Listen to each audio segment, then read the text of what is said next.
people calling him a snitching allegations related to his YSL RICO trial. Now, it's a lot to keep up with. Mm-hmm. He says that when in the video that people are now seeing, he says that what he said online or in that conversation helped his friend. The air around Atlanta felt like it dropped 20 degrees the day that interrogation tape hit the internet. We watched, jaws locked and fingers glued to our screens, as a tired young thug, just Jeffrey Williams then, sat slumped in a 2015 police interview room, quietly leaking names and stories the streets were never meant to hear.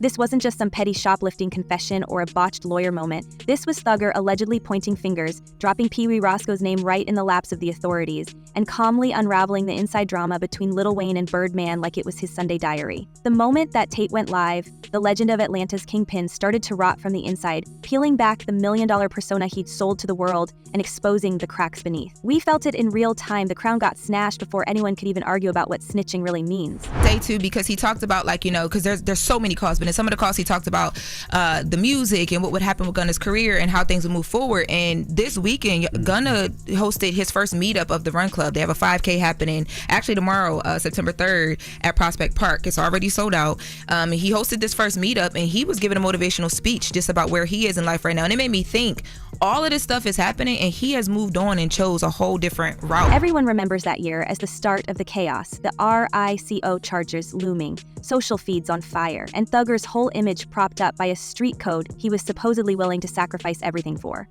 But in the cold light of that interrogation room, none of that mattered. Gone was the echo of YSL for life and the defiant bravado that made him untouchable in the club and in the court of public opinion. Instead, the tape played like an obituary, a painful eulogy for the myth of Young Thug's loyalty. Fans who'd sworn by him were forced to double-check their own moral compasses, scrolling through the carnage on X, formerly Twitter, while the hashtag #ThuggerTheRat chewed through timelines like termites through a mansion's foundation. We watched the tape circulate, slow-motion car crash style, as bloggers clipped the juiciest bits. Thug, voiced low and measured, nodding along as investigators asked about his crew, his rivals, his knowledge of Wayne and Birdman's dirty laundry. I saw the girl, Gorilla. Yeah. Why do people say she pretty? That ugly. You think she ugly? Like, yeah, they say she ain't ugly. Me and saying she ain't men. They just saying she look like Rihanna. They like goddamn Rihanna. Man, watch out. She look like Rihanna. Long. This was the same man who, less than a decade later, would transform YSL into a movement and rain hellfire on anyone accused of even sniffing at law enforcement. He'd stand on stages and in interviews, branding himself as a living monument to Atlanta's street code, a general in the endless war for authenticity. But now, with the tape out there and no more plausible deniability, we all had to ask, is loyalty just a brand when the lights go off and the door locks behind you? If Young Thug could allegedly name-drop his own circle to save himself, what does that mean for everyone who ever called him slime? That question wasn't just rhetorical. The real-world fallout came fast, especially for Gunna. Not so long ago, Thugger had gone public with his fury, blasting Gunna for accepting a plea deal and letting the streets paint him as the rat of the YSL saga. Thug's voice, angry, sometimes hurt, always self-righteous, became a weapon wielded against Gunna in every diss, every IG comment, every bar spat from jail or posted from a burner. The world watched as Thug led the charge against his former protege, making Gunna the scapegoat for the whole RICO implosion. But when the 2015 tape surfaced, the contradiction was so thick we could cut it with a ginsu. Suddenly, X became an arena for betrayal and revenge. So let me get this straight, one fan wrote, racking up thousands of reposts. Thug calls Gunna a rat, but he's out here singing in the interrogation room? Make it make sense. The hypocrisy was nuclear, and the community, already raw from years of artist arrests, messy beefs, and backroom deals, erupted. Has anybody he talked to responded? Not said something, but I was supposed to say Champagne Poppy. Drake and 21 Savage liked the post when he posted the lyrics to the song.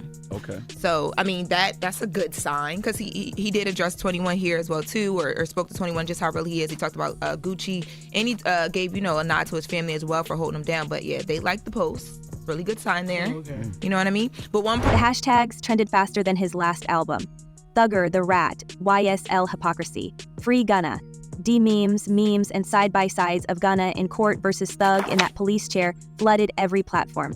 Even devoted YSL loyalists couldn't keep up the denial. Atlanta radio stations replayed the audio between commercial breaks, and more than one club DJ was heard mixing in audio from the interrogation with old YSL hits like pouring gasoline on a bonfire and watching it climb the trees. The debate wasn't about whether or not Thug snitched in the traditional sense.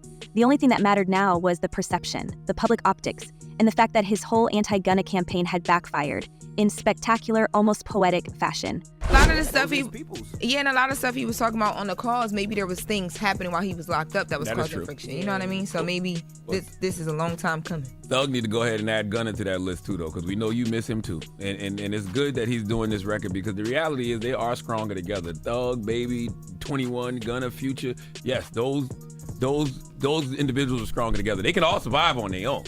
But it does look dope when they all collaborating with each other. The betrayal wasn't just theoretical, it was visceral. We felt it in the interviews, the subtweets, the podcast rants where Thugger tried to salvage what was left of his reputation. But no apology, no half-hearted denial could patch up the sense that the king of the code had played us all. It was the ultimate double-cross, a Shakespearean twist where the villain's fatal flaw is the very thing he used to keep his enemies in line. Every YSL cosign, every tattoo, every bar about loyalty looked fraudulent in the wake of that tape. Some fans tried to rationalize it, invoking legendary cases, Shakur's confessions, 6ix9ine, Inzi's public undoing, or even the time Gucci Mane walked out of jail and never looked back. But this was different. This was Atlanta's golden goose taking a nosedive in the most public way possible. I really like it. If you could actually read the lyrics, I think he posted the lyrics as well. Yes. You could tell he's going through pain. He misses his friends. He misses his friendship, and he wants it back to how it was. And the fact that he's being so honest. But can I ask a question though? Is different.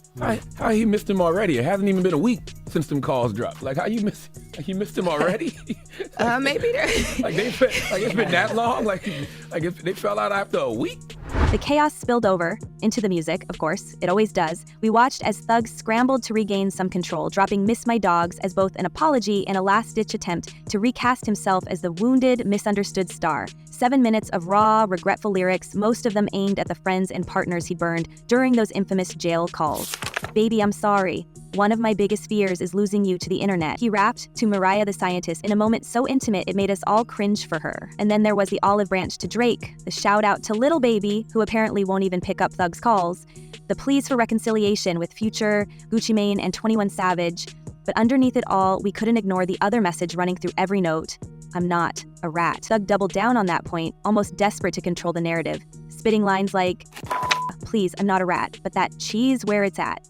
All the was on the case that didn't take please, that is that. It was almost like he was daring us to believe him, begging us to forget everything that tape revealed. That the hip-hop world isn't that forgiving. For every Miss My Dogs fan, there were 10 more ready to dissect the next batch of leaks, hunting for more dirt, and the leaks just wouldn't stop.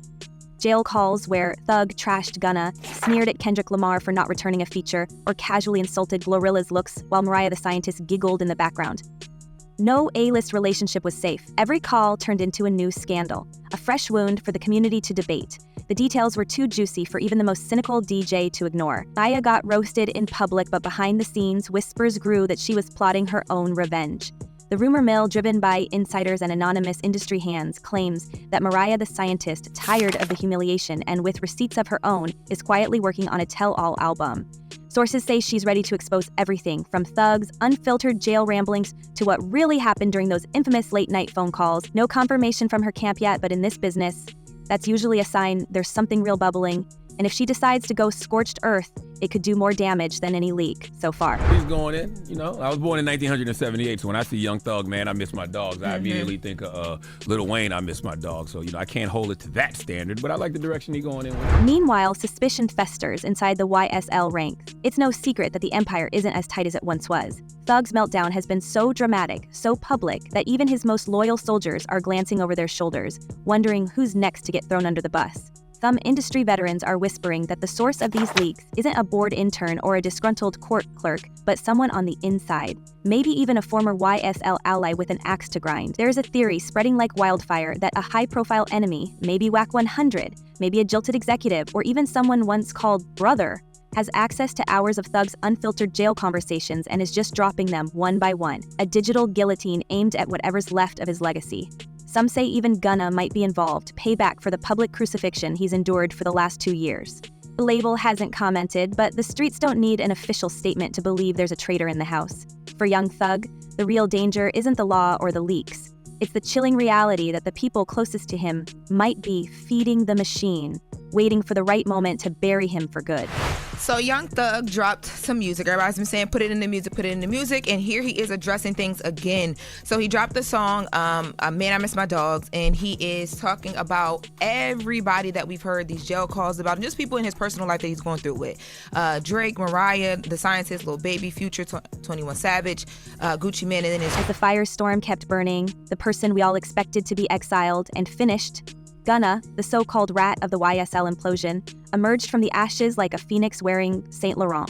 We watched the same internet that roasted Gunna for his plea deal now line up to stream his new releases with numbers that quietly outpaced Thug's bot-fueled campaigns. No army of algorithmic streaming farms needed. Gunna simply delivered, album after album, climbing the charts while his old mentor stumbled through scandal after scandal. The world flipped. Suddenly, the one who took the public lashing became hip-hop's comeback story, headlining shows, moving units, and letting the facts, real, hard sales, do the talking. The irony bit deep, especially with every leak reminding us how far Thug's standards had fallen. In a genre where loyalty is currency and Rat is supposed to be the end of a career, we watched Gunna break the curse. Thug, meanwhile, was stuck in a loop of denial, apology tracks, and desperate interviews. But that's how most of us sound when we on the phone with our people, by the way. But not on a recorded call, Charlamagne. You don't know these calls be recorded? But that's my point. Like, I really thought that only the federal government can use those calls if it was some crime or something talking about a crime. I didn't know that if you talking about personal business. I don't know what you're making that face for. What? I know you be in there. Even fans who once screamed, "Snitches get stitches," started asking if this was just karma in designer sneakers. The internet never sleeps, and it never forgets. X debates turned philosophical, asking if Thug's punishment was poetic justice for his own double standards. We saw replies like, "Funny how the realest one is the first to fold, and if you live by the code, you better perish by it." The mood soured into something almost gleeful, a feeding frenzy on fallen icons. The more Thug tried to talk his way out, the louder the community hammered home the point. Maybe it's not about the code at all. Maybe it's about who controls the narrative when the dust settles. For a man who once warned, "Bashing me only go and mess the rap community up more, I'm the glue to this fake game," it's been a vicious, ironic unraveling. But the collapse didn't stop with the Gunna betrayal or the bot accusations. The cracks in Thug's inner circle only deepened with every new leak. Some of the ugliest fractures were hidden in plain sight. Thug's tangled relationship with the A-list, where friendship, business, and ego blurred into a mess no apology track could fix. We all saw how Thug tried to insert himself into the drama between Metro Boomin and Drake, two industry titans who until recently seemed unbreakable. But Thug's attempts to broker peace after Metro's family tragedy only made things worse. According to sources close to the producers, Thug tried to spin his own narrative, telling stories about Drake's reaction to Metro's grief that painted the OVO chief as opportunistic and cold. The leaks hit hard. One clip surfaced with Thug describing how Drake probably just sent some stupid condolences instead of giving him some wisdom or something real. Then you come back 2-3 weeks later like, "Yo, let me get this song," instead of figuring it out. That quote, "real, brutal, and so unnecessary," hit harder than any diss track. What followed was one of the strangest breakups in recent hip-hop memory. Metro and Drake, once a dynamic duo, suddenly moved in separate directions. Metro stopped taking calls, Drake skipped Atlantic Club appearances, and the studio chemistry that had produced some of the decade's biggest hits just vanished. The industry insiders whispered that Thug's need to stir the pot and stay relevant came at the cost of one of rap's most dependable partnerships. His own drama had spilled out of the YSL courtroom and into the biggest boardrooms in music, and what did it get him? Metro called up other collaborators, Drake doubled down on his own crew. Thug was left circling the drain, watching the network he'd helped build quietly replace him. What we talking about anyway? Like, I would never holler at her. You on the phone with your girl, sir. There's so many other things that y'all could be talking about than Glorilla being ugly. Like, yes. that's By the way, Glorilla, and then Mariah she's funny not too, ugly, because Glorilla is not hell ugly no, at she's all. not ugly. The leaks, of course, didn't just stop at Metro and Drake. As more calls spilled out, we heard Thugrid to burn every bridge he'd spent a decade building. Gucci Mane, Lil Baby, 21 Savage, even Mariah the Scientist. Nobody escaped the dragnet of Thug's desperate conversations from behind bars. The apologies started to sound more like damage control than remorse. Every new scandal gave his enemies another opening, and his former friends another reason to ghost him. When Lil Baby reportedly stopped answering his calls, and Mariah began to flirt with the idea of airing out her own version of events on Wax, it felt like Thug wasn't just losing his career, he was losing the last people who might have stood by him. The most chilling part wasn't what we heard on the tapes, but what we started to realize about the man behind the headlines. His worst enemy was never Gunna or the law or the fans, but his own mouth and ego. I don't like this at all. You shouldn't be able to get video and audio of people's phone calls when they're in jail, right? Let's say he was talking about some health problem. Let's say he was talking about his mother, his family. Like, this has nothing to do with what he's in jail for. If he's making calls to his personal family members, his girlfriend, his fiance, his kids, these calls shouldn't be able to be shared. As all this chaos unfolded, a new villain started to claim center stage. Rumors thickened around Wack 100, the industry's favorite puppet master and chaos agent. As the orchestrator behind the leak parade, we watched the conspiracy grow with every audio drop. It was almost too perfect, like a scripted revenge plot. In one chat with DJ Academics, Wack 100 practically bragged, "Yeah, we gotta make sure of that. Still got about 2 more hours of content. We not gonna stop." Whether out of loyalty to Quality Control's P or a personal vendetta, Wack seemed to have the motive and the means. The most loyal thug defenders, desperate for a scapegoat, clung to the narrative that some shadowy outside force was systematically dismantling the legend, one jail call at a time. But whether Wack 100 is truly behind the curtain or just capitalizing on chaos, nobody knows for sure. The only certainty is that someone with access and zero conscience is dropping these audio bombs at strategic intervals, making sure Thug can't rebuild, only react. Well, you talking about Lauren? Yeah. That is Wow. crazy. Yep. Just sounding so catty, Wow. so girly. But I don't talk behind On your that back. women though. business. I don't talk behind your back. But it's And what about the rest of YSL? The people left behind by this slow-motion car wreck?